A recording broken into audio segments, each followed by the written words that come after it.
to countries and nations and communities around the world who need it.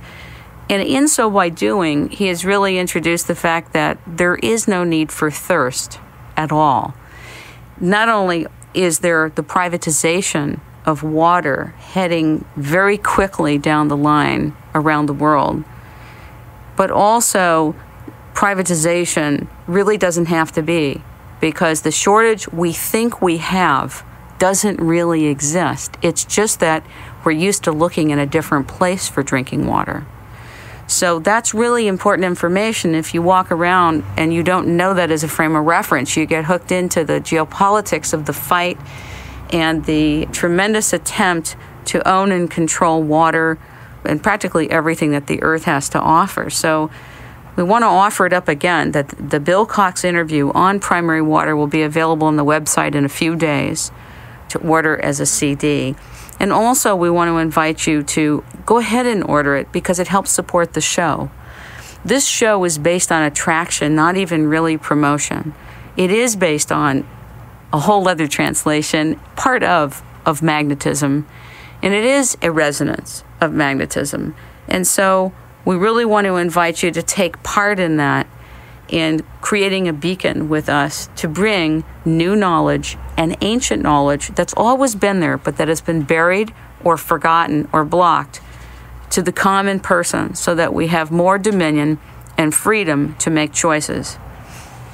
Dr. Bonlie, is there anything else that you would like the world to know? We have just a few minutes, and then we're going to go to a commercial that you'd like to share that you feel is important for those of us to walk around knowing regarding magnetism? Well, there's a lot more to it here, but I would suggest that the people that call in next week, we will send them a free video. It's a 48-minute long video telling all about magnetism, and a little booklet also. So if they call in, that'll go out to them free. So that'll really put them ahead of the rest of the people around them, understanding really what's going on here in the field of magnetism, and what it can do for them. There's nothing dangerous about this. There's no side effects at all with your beds or ordering this product, correct? No, as a matter of fact, we give them a 6-month satisfaction guarantee, which shows that we really believe in our product. That's wonderful. Please give your number out one more time, Dr. Bonlie. 1-800-265-1119. We are going to go to another commercial break, and we will be back. I want to thank you for being on the show, and I want you to stand by, Dr. Bonlie. We have a little bit of a breakthrough in the art world coming. Okay. Art News calls him a student of ancient civilizations. Brentwood Magazine calls his work magical. Mr. Exploration and Discovery is a true artist in all aspects of the word.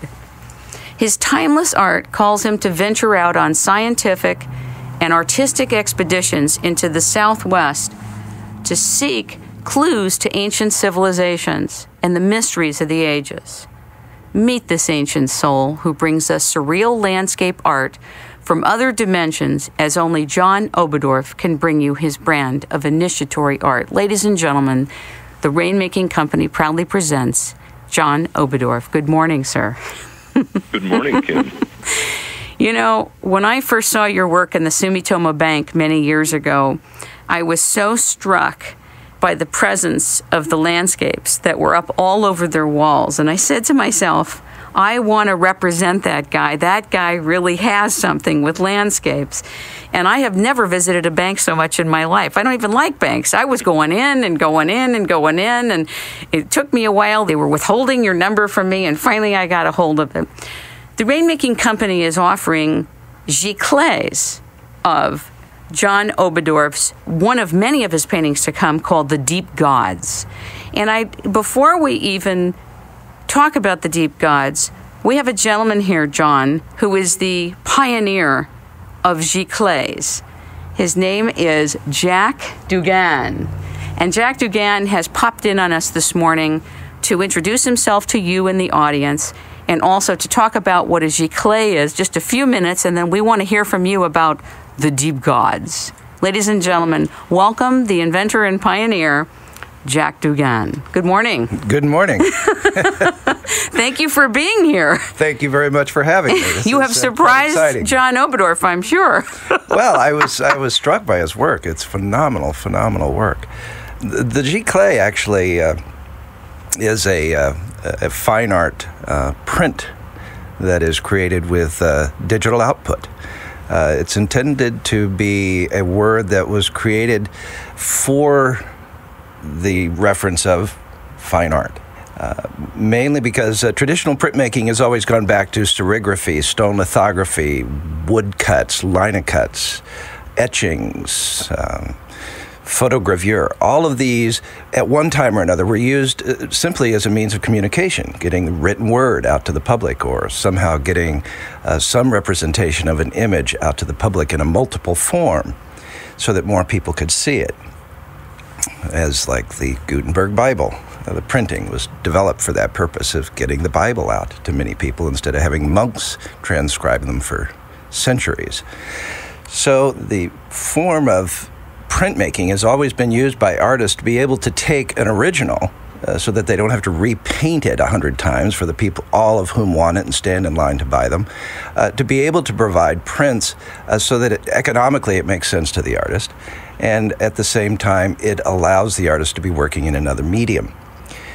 We've gone through so many different types, including photography, of generating imagery into multiple forms. When digital printing came along, this was an opportunity again for artists, and artists will always be the vanguards. They'll be the bad kids on the block who'll go out and do it when they're told not to, just to go play with it, just to find out what they can get. And after a long time of working in that, a word ended up having to be developed that would fit into the lexicon of printmaking terminology. So basically what I want to ask you is giclée is a reproduction, almost an identical, of art. Is that correct? Well, actually, it just sort of consequentially turns out that way. The idea of printmaking, when multiples were being generated from original art, was always in the hands of someone who had to bring printmaking technologies of some sort to the artist so that the artist could make multiples. It was always inadequate in the sense that it was never able to really produce something that was totally accurate to the original. And sometimes the artist wanted that, sometimes they didn't want that. In the case of stone lithography, the artist actually had to work on the stone. Never did the printmaker actually do the work on the stone for the artist. But in terms of serigraphy, the artist did not do the original work. There were some artists whose medium of choice was a silkscreen, and so they would actually do the stencils themselves. But in terms of most other artists, they didn't want to learn that particular technology, so the printmaker would do it for them. And chromists were people that developed who would actually take an original and break it down into every color that was contained in the original on separate films, and then they would make silkscreens and print these. With the digital printmaking, when a scan is made of an original, the technology of digital printing is so perfect that when a print comes out, sometimes, like in the case of watercolors, if it's printed on a watercolor paper, it's almost impossible to distinguish the original from the print. I want to thank you for giving a very, very short introduction of a giclée. And I want to bring John in. Are you still there, John? I am. Well, I figure since we're making giclées of your work, and if you go to it's rainmakingtime.com, ladies and gentlemen, we are making the Deep Gods, a beautiful ancient sea turtle that John has painted, the first of many of his paintings that will be available to the public without only the rich being able to buy it. And there's nothing wrong with the rich buying art, but the reality is that fine art should be available to everybody in the world on all kinds of forms. And we thank Jack Dugan for making that available. And also your associate, Jack. David Kuntz. David Kuntz. Exactly. David, who's probably in Colorado Springs. We want to thank you for also pioneering it. John, tell us about the Deep Gods. Tell us a little bit about it. We have just a couple of minutes. That's okay. Well, the Deep Gods was originally based on a book that I had read by David Mason. In this book, some of the animals were very intelligent. It was in an ancient time, supposedly. And they had messages, and they communicated with human beings. And so I kind of translated that a little bit, and I wanted to give an indication of something timeless going on the Earth in